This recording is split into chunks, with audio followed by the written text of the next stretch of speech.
है everyone, welcome again. आज हम न्यू सीरीज लेके आ रहे हैं जिसमें हम लूसेंट ऑब्जेक्टिव जनरल नॉलेज का इंडियन इकोनॉमी का पार्ट्स हम कंप्लीट करेंगे। तो आज का इस वीडियो में हम फर्स्ट पार्ट करेंगे जिसमें हम 10 क्वेश्चंस कवर करेंगे। तो first part is nature of Indian economy. तो चलिए हम शुरू करते हैं फर्स्ट क्वेश्चन के साथ। The term mixed economy denoted. आप सबको पता है हम लोग का जो इंडियन इकोनॉमी है वो मिक्स्ड इकोनॉमी है। मिक्स्ड इकोनॉमी क्यों बोलते हैं? तो आपका आंसर होगा B, existence of both private and public sector. क्योंकि इंडिया में पब्लिक सेक्टर भी है, प्राइवेट सेक्टर भी एग्जिस्ट करता है, उसका वजह से हम इसको मिक्स्ड इकोनॉमी बोलते हैं। ठीक है, then next one. In an economy, the sector are classified into public and private on the basis of हम लोग का जो सेक्टर है, इकोनॉमी है, उसको 2 सेक्टर में डिवाइड किया है, public sector and private sector. ये किस लिए, कौन सा बेसिस में डिवाइड किया है, आपको इसको बताना है। तो ये होगा आपका ओनरशिप ऑफ एंटरप्राइज। ठीक है, ओनरशिप ऑफ एंटरप्राइज का बेसिस में आपका प्राइवेट और पब्लिक सेक्टर को डिवाइड किया है। प्राइवेट सेक्टर अगर ओनर है, अगर ओनर कोई प्राइवेट है, प्राइवेट इंडिविजुअल है तो प्राइवेट सेक्टर होगा। अगर ओनर कोई गवर्नमेंट का है तो क्या होगा? Public sector. ठीक है, then next, the dual economy is a mixture of. आपने सुना होगा ड्यूअल इकोनॉमी, ड्यूअल इकोनॉमी। तो ड्यूअल इकोनॉमी किस किस का मिक्सचर है? हम क्यों ड्यूअल इकोनॉमी बोलते हैं? तो आपका आंसर होगा traditional agricultural sector and modern industrial sector, that means A, answer A. और आपको एक्स्ट्रा नॉलेज बता दूं कि ड्यूअल इकोनॉमी को फर्स्ट टाइम ओरिजिनली कौन ये कंसेप्ट को क्रिएट किया था?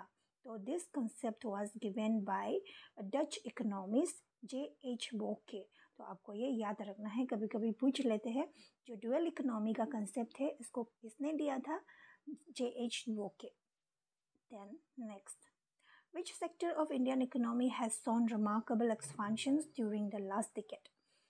तो हम लोग का जो इकोनॉमिक एक्टिविटीज़ को 3 पार्ट्स में डिवाइड किया है, that is primary, secondary and tertiary sector. तो इसको इस क्वेश्चन में पूछ रहे हैं कि कौन सा सेक्टर जो कि आपका ये लास्ट डिकेड में एक्सपेंशन हुआ है, रिमार्केबल एक्सपेंशन देखने को मिला है। तो your answer will B tertiary sector, right. तो प्राइमरी सेक्टर जो आपका एग्रीकल्चर से रिलेट करता है, सेकेंडरी सेक्टर मैन्युफैक्चरिंग सेक्टर बोलते हैं, एंड देन टर्शियरी सेक्टर आपका रिलेट करता है सर्विस सेक्टर। दैट मीन्स कि इंडिया में सर्विस सेक्टर का ग्रोथ बहुत ज़्यादा देखने को मिला है। Then next 5, when development in economy takes place, the share of tertiary sector in national income। तो ये क्या होगा? जब डेवलपमेंट हो रहा है कंट्री में तो जो टर्शियरी सेक्टर का शेयर है वो नेशनल इनकम में क्या होना चाहिए?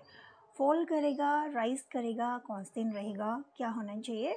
तो your answer will be number C, keeps on increasing. Tertiary sector का जो शेयर है वो कंटिन्यूसली इंक्रीज होना चाहिए। ठीक है, then next, it will be true to classify India as. हम इंडिया को कैसे क्लासीफाई कर सकते हैं? ए फूड डेफिसिट इकोनॉमी बोल सकते हैं क्या? फूड डेफिसिट, या लेबर सरप्लस इकोनॉमी, या फिर ट्रेड सरप्लस, या फिर कैपिटल सरप्लस इकोनॉमी बोल सकते हैं। तो आंसर विल बी क्या होगा? आंसर होगा आपका लेबर सरप्लस इकोनॉमी, क्योंकि इंडिया में लेबर सरप्लस इकोनॉमी है। ठीक है, then next question number 7, mixed economy means. आपने सुना होगा मिक्स्ड इकोनॉमी। मिक्स्ड इकोनॉमी अभी ये इसमें भी कर चुका है हम लोग, फिर भी मिक्स्ड इकोनॉमी क्या है? तो आपका आंसर क्या होगा? ऑलरेडी हम बता चुका है, B, where public sector exist along with the private sector in the national economy. जब प्राइवेट सेक्टर और पब्लिक सेक्टर एक दूसरे के साथ एग्जिस्ट करते हैं तो हम इसको मिक्स्ड इकोनॉमी बोलते हैं। Then next, the Indian economy is characterised by. Indian economy को हम कैसे कैरेक्टराइज, इसका कैरेक्टर हम कैसे बता सकते हैं? देखिए, free dominance of agriculture obviously है, free dominance of agriculture, agriculture dominant country है हम लोग का। And then free dominance of industry, ये राइट है क्या? नहीं, ये राइट नहीं होगा, क्योंकि फ्री डोमिनेंस ऑफ इंडस्ट्री नहीं है हम लोग का country, free dominance of agriculture है। तो 1 is correct. And then third one, low per capita income. Okay, ये भी राइट है आपका, low per capita income. Per capita income क्या होता है? And then fourth one massive unemployment, ये भी राइट है, अनएम्प्लॉयमेंट बहुत ज़्यादा है, राइट। तो ये है आपका आंसर हो जाएगा 1, 3 and 4 only, that is D will be the answer. ठीक है, तो पर कैपिटा इनकम क्या क्या है, जीडीपी, एनडीपी, ये सब हम और क्वेश्चंस लेके आएंगे। तो आज के लिए हम इतना तक छोड़ देगा ये क्वेश्चंस तक। तो नेक्स्ट है question number 9। In India plan economy is based on, आपका जो प्लान इकोनॉमी है वो इंडिया में किस पे बेस्ड है? तो ये आपका आंसर हो जाएगा सोशलिस्ट सिस्टम, राइट। जो कैपिटलिस्ट सिस्टम है ये है आपका कैपिटलिस्ट सिस्टम क्या है, ये जब प्रॉफिट मोटिव के लिए जो काम करते हैं उसको हम कैपिटलिस्ट सिस्टम बोलते हैं। सोशलिस्ट सिस्टम मीन्स आपका पब्लिक सेक्टर होगा, राइट। तो आपका आंसर होगा क्वेश्चन नंबर 9 का आंसर विल बी बी, ठीक है, socialist system. Next question number 10 and last questions. Economic liberalisation in India started with, आपने सुना होगा लिबरलाइजेशन, ग्लोबलाइजेशन, प्राइवेटाइजेशन।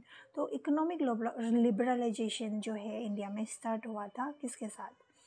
देन आपका आंसर होगा A, substantial changes in industrial licensing policy.